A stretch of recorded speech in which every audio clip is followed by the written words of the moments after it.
You're listening to the Witless Protection Program.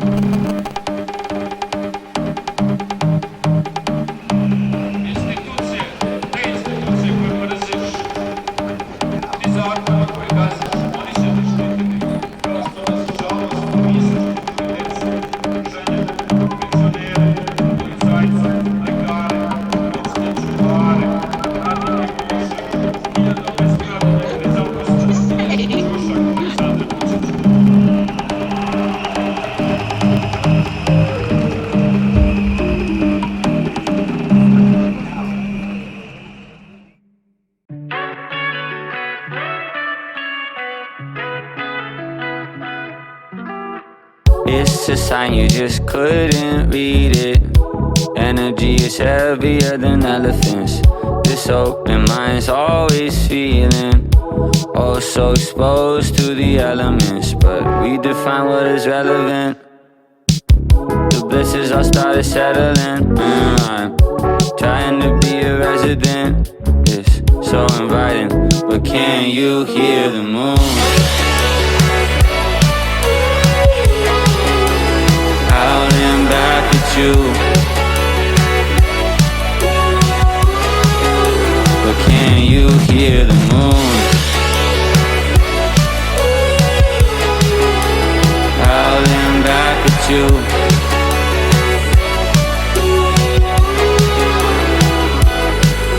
The walls are breathing, they can talk, and the ceiling got lost. Stars bouncing off in the deep end. You're a god, just like me, and you might not really ever see it, but it's true. I believe in everybody, yeah, but can you hear the moon? Out and back at you. But can you hear the moon? Out and back at you.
I know it's coincidental, but I'm getting kinda mental. Cause every time I'm busy, yeah, your mood goes straight south. When I try to reassemble, and you're not feeling level, but I can't be the only one that's helping you out. I didn't apply to sacrifice all of myself to you. Oh,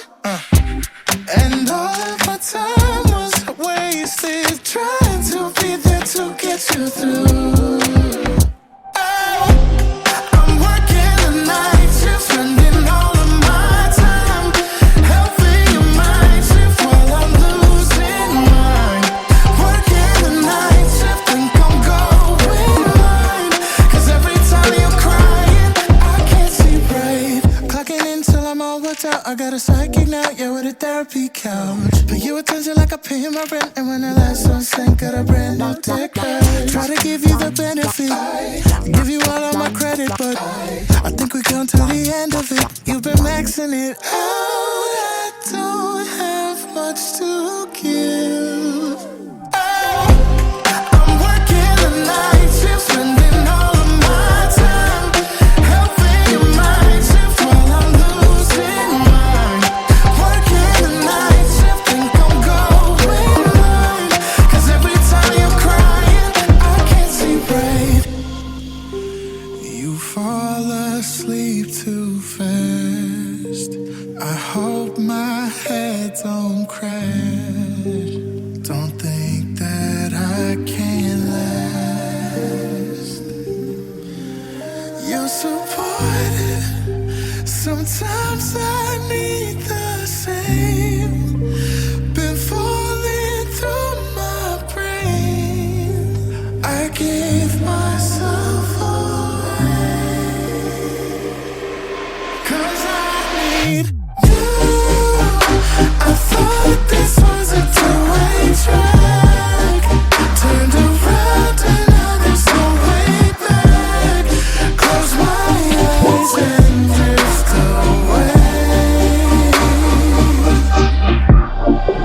Oh, I'm working the night shift, spending all of my time helping your mind shift while I'm losing mine.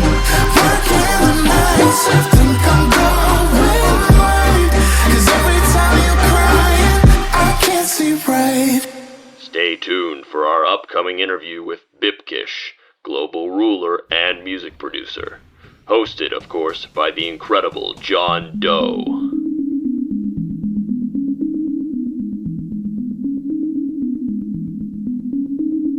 Go without till the need seeps in. You're low anymore. Collect your novel petals for the stem and glow, glow, melt and flow. Eviscerate your fragile frame. Spin it out in the ragged floor. 1,000 different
Hello, everyone, and welcome back to the Witless Protection Program. I'm joined today by a very special guest. He is a music producer that has managed to enslave his entire world. Blipkish, thank you so much for coming on to this program today. Yeah, thanks for having me, John. So I was wondering what sort of initially inspired you to create hypnotic music, and what were your original goals with this? So I think just to start at the beginning. I mean, I was born in the southeast northern side of West Manhattan. Like on First Street, but like in the suburbs part of it. I think it was at like my Aunt Dima's house. Actually, it was like a home birth. But then we went back to Toledo, and my parents were like lower middle class. My dad drove like a really old clunker, like a 1967 Ford Corvette, and he just said he couldn't afford to buy another car, so we just had to live with it. So obviously that put a lot of pressure on me to make it, so like I made music in the dark for so long, without people even noticing. And like when I realized I had the skill to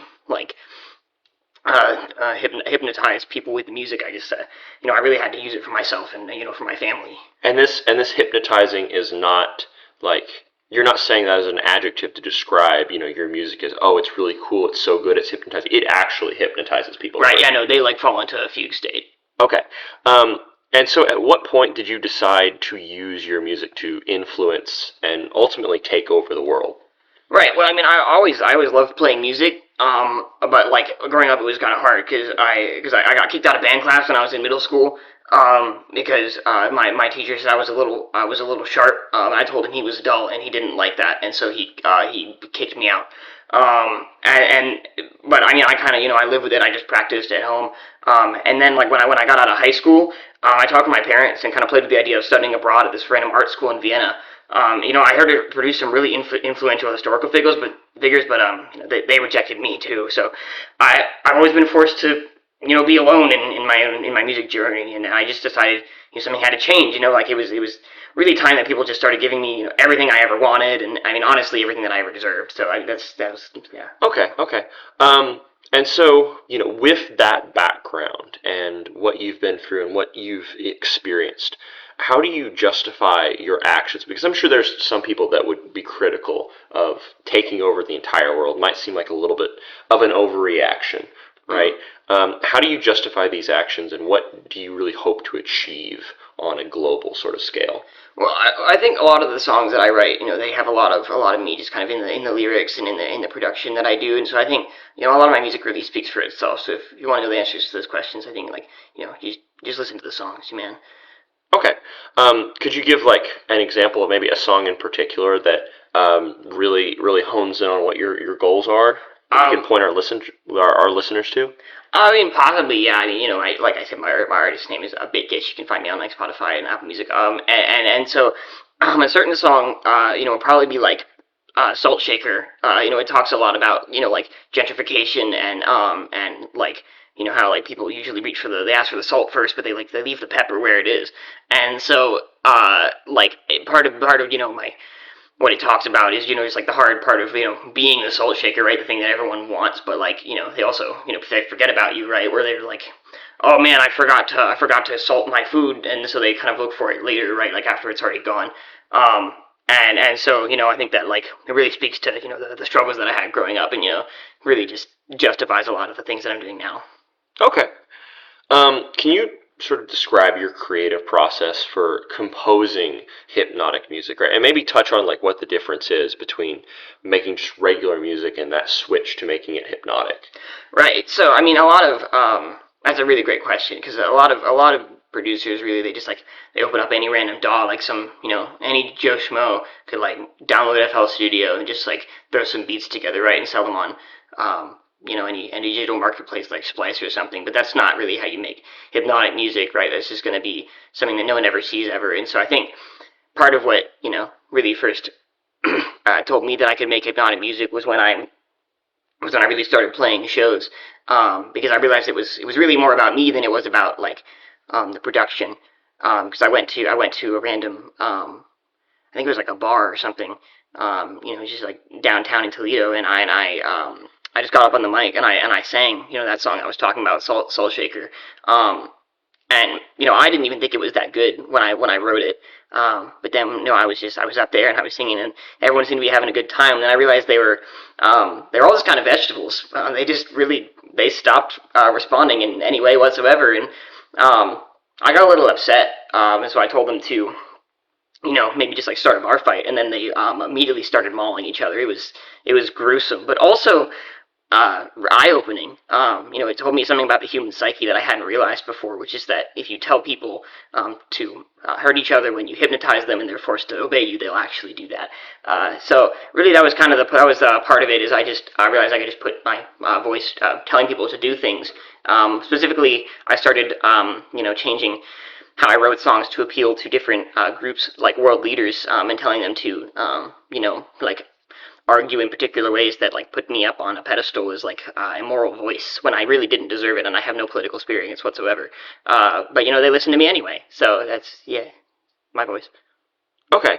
Yeah, and I definitely want to touch on your impact on the global stage as we continue to talk. But first, what sort of elements or techniques do you incorporate to make your music hypnotic and influential?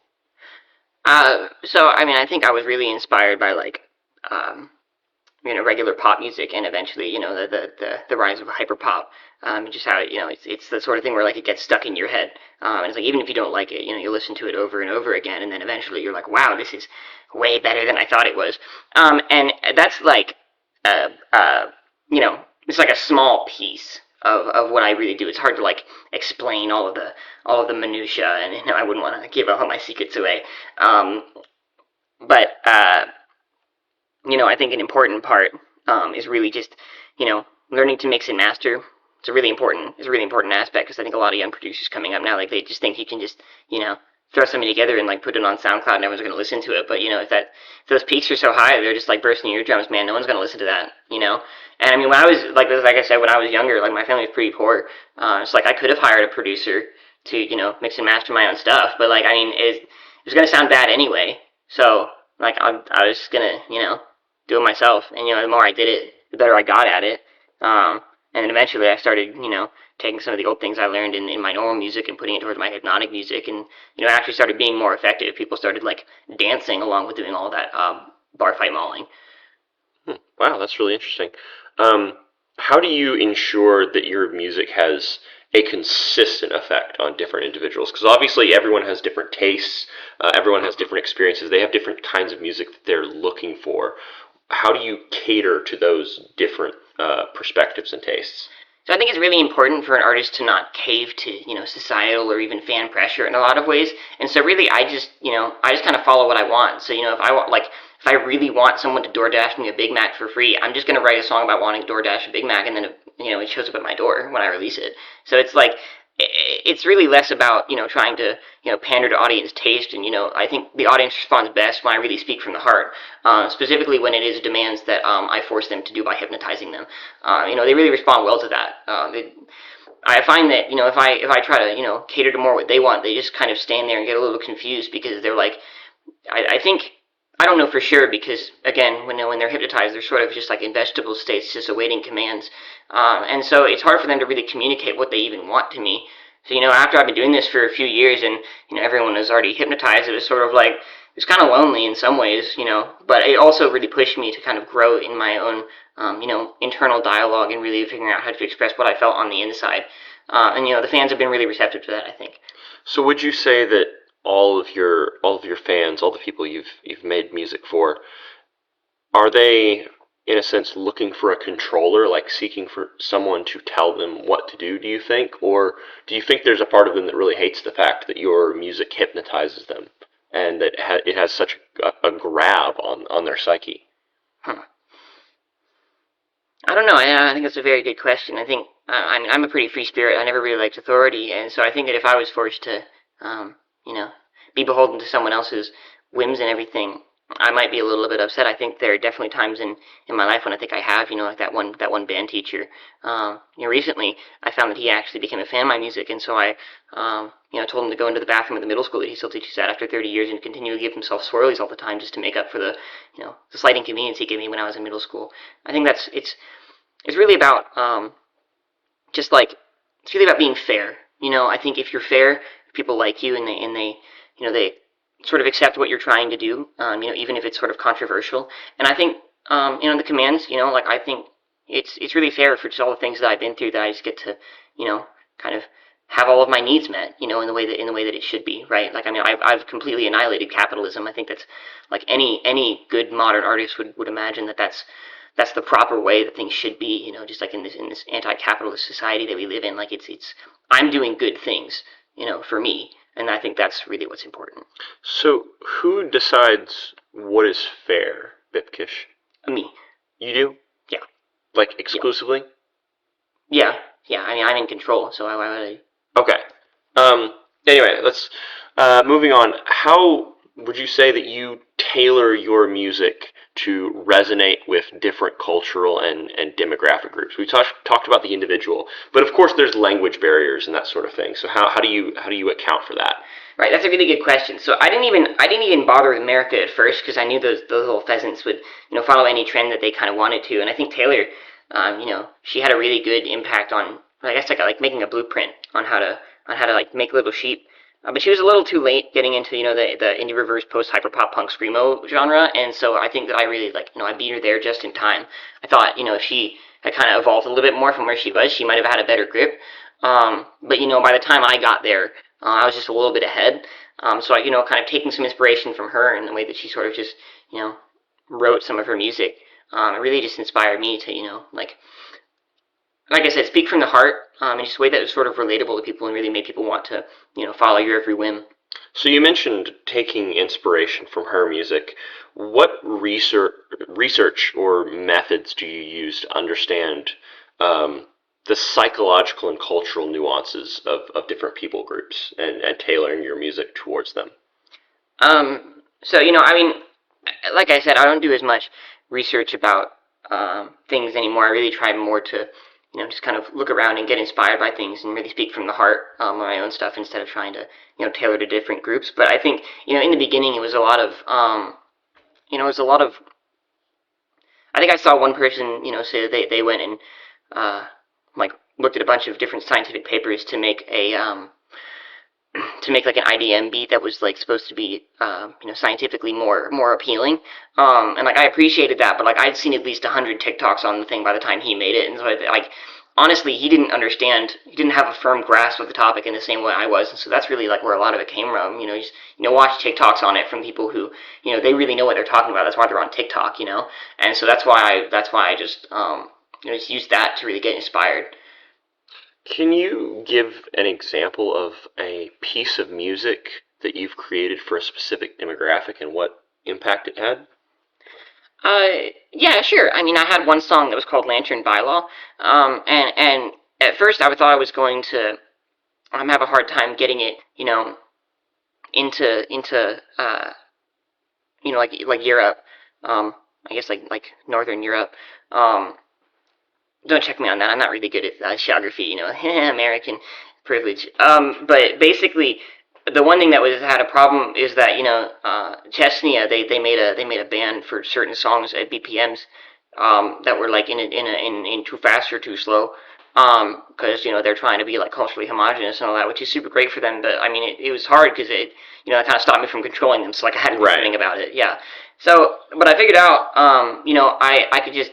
It was pretty easy. It didn't really affect too much because I could just make all the slow songs sped up to nightcore versions, then make all the fast songs slowed down with reverb versions, and then they all were legal. Okay, so they all fit in that passable. Yeah, band. Exactly. And listen, man, TikTok went wild for it. They were crazy. They thought they loved those remixes. Okay. So switching the conversation sort of to technology and how this plays a role. What role does technology play in the creation and dissemination of your hypnotic music, would you say? It plays a really big role because I think, I mentioned it a little bit, but I think, EQing, doing EQs and compressors and making sure that, you have it in the right band and that you're, making sure that it all just kind of sounds the way that it needs to on all the different speakers is really important for having, proper equipment, not only in recording, but also just in playback. So it's I started, like most producers, with just like my laptop and like a Bluetooth speaker that I connected to it, so there was like a lot of delay. But as I got more people on my side, when I realized I could hypnotize them, I got them to rob guitar centers and bring me all of the specialized equipment that I was needing in a way that it would never be traced back to me. So pretty early on, I actually had all the equipment that I could ever need. I had a $30,000 studio just kind of in my basement. Oh, wow. And yeah, I mean, it was great because like I found some contractors through the forum that I set up. Or the forum that I commanded all my followers to set up in order to, disseminate different information. And so there were some contractors on there, and so I got them to come to my house, and build me this studio that was really expensive, and they did it in record time, specifically because they probably didn't have to eat. But and then I just kind of had my studio, and so from there it just was sort of like, once I had the technology, it was really about augmenting, the talent that I already had, and just kind of bringing out my gift to the world. Okay. You touched on how they didn't really have to eat, right, because they were under your control. Mm-hmm. And I think that brings up some interesting ethical considerations. Do you believe, I guess, there are ethical boundaries in the use of music for influence? And if so, how do you navigate them? No, I don't really think so. Okay, so just no ethical boundaries. Like, you can just use music how you want to? Yeah. Well, thank you so much for coming on the program. Yeah. Most executives are motivated by corporate greed and profit margins, but here at the Witless Protection Program, ours are motivated by positive feedback. Send us an email at thewitlessprotprog@gmail.com.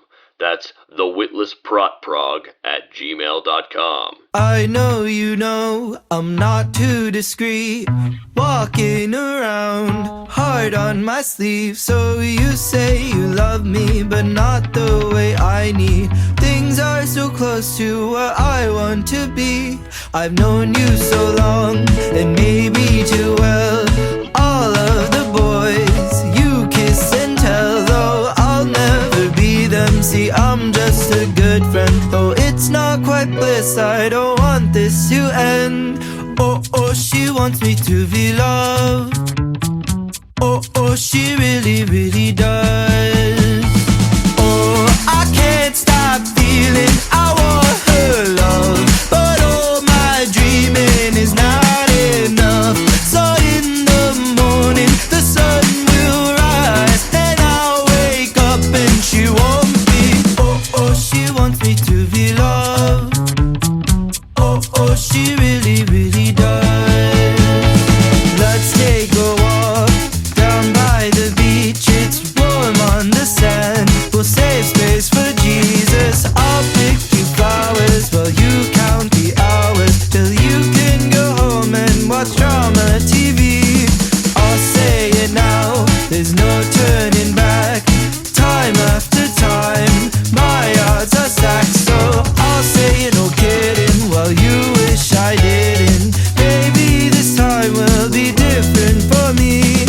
Oh, she wants me to be loved. Oh, she really, really does.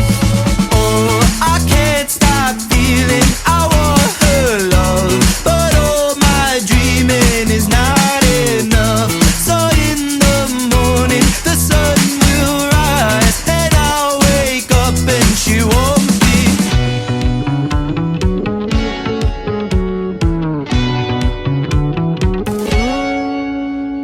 One day you'll love me before we grow old. All of your wishes to have and to hold. I'll do your dishes and ask for no kisses. So I'll tell you what I want if you tell me what you want is. Quit moving, quit dancing. Why can't you love me here tonight? I can't stop feeling I want her love, but all my dreaming is not enough. So in the morning the sun will rise, and I'll wake up and she won't be mine. I can't stop feeling I want her love, but all my dreaming is not enough. So in the morning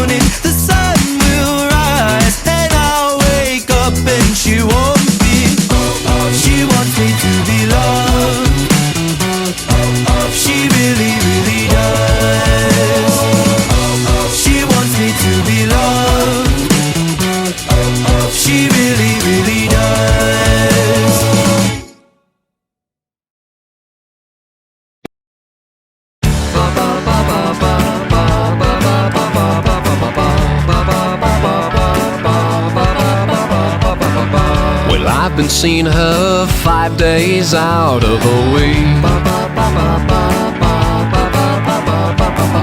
She didn't know me or see me or hear me speak. I couldn't get up the courage to ask her out. Till today, when I conquered all of my doubt, I asked her out for a cup of tea, and this is what she said to me. She said, maybe, I don't know, I kind of like to take things slow. It doesn't mean yes, but it doesn't mean no. Just a maybe, we'll see how it goes.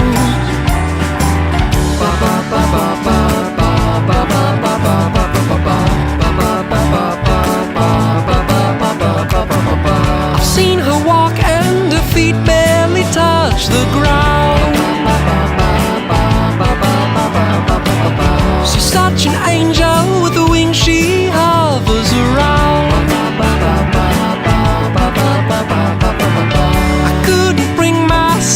To ask her out on a date.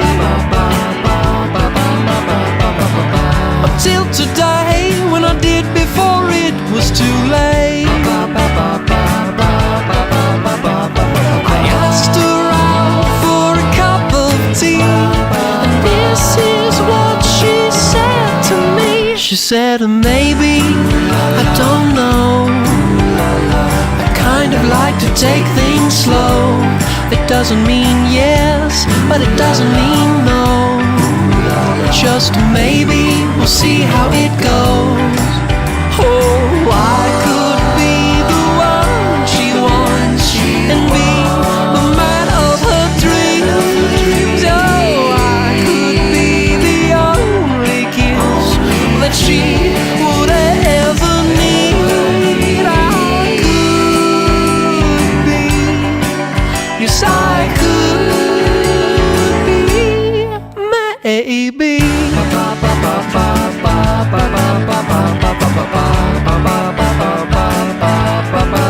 She said maybe, oh yeah. She kinda likes to take things slow. It doesn't mean yes, but it doesn't mean no. Just maybe, we'll see how it goes.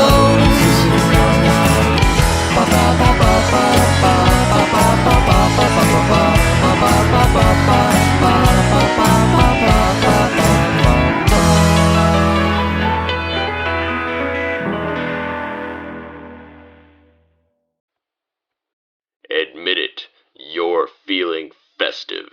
And if you're not, the Irish are here to change that. Until next time. The holly green, the ivy green, the prettiest picture you've ever seen. It's Christmas in Killarney with all of the folks at home. It's nice, you know, to kiss your beau and cuddling under the mistletoe. And Santa Claus, you know, of course, is one of the boys from home.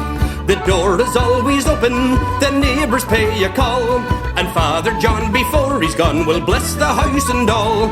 Our hearts are light, our spirits bright, we'll celebrate our joy tonight. It's Christmas in Killarney with all of the folks at home. The holly green, the ivy green, the prettiest picture you've ever seen. It's Christmas in Killarney with all of the folks at home. It's nice, you know, to kiss your beau and cuddling under the mistletoe. And Santa Claus, you know, of course, is one of the boys from home. We'll decorate the Christmas tree when all the family's here. Around the roaring fire we will raise a cup of cheer. There's gifts to bring and songs to sing and laughs to make the rafters ring. It's Christmas in Killarney with all of the folks at home. The holly green, the ivy green, the prettiest picture you've ever seen. It's Christmas in Killarney with all of the folks at home. It's nice, you know, to kiss your beau while cuddling under the mistletoe. And Santa Claus, you know, of course, is one of the boys from home.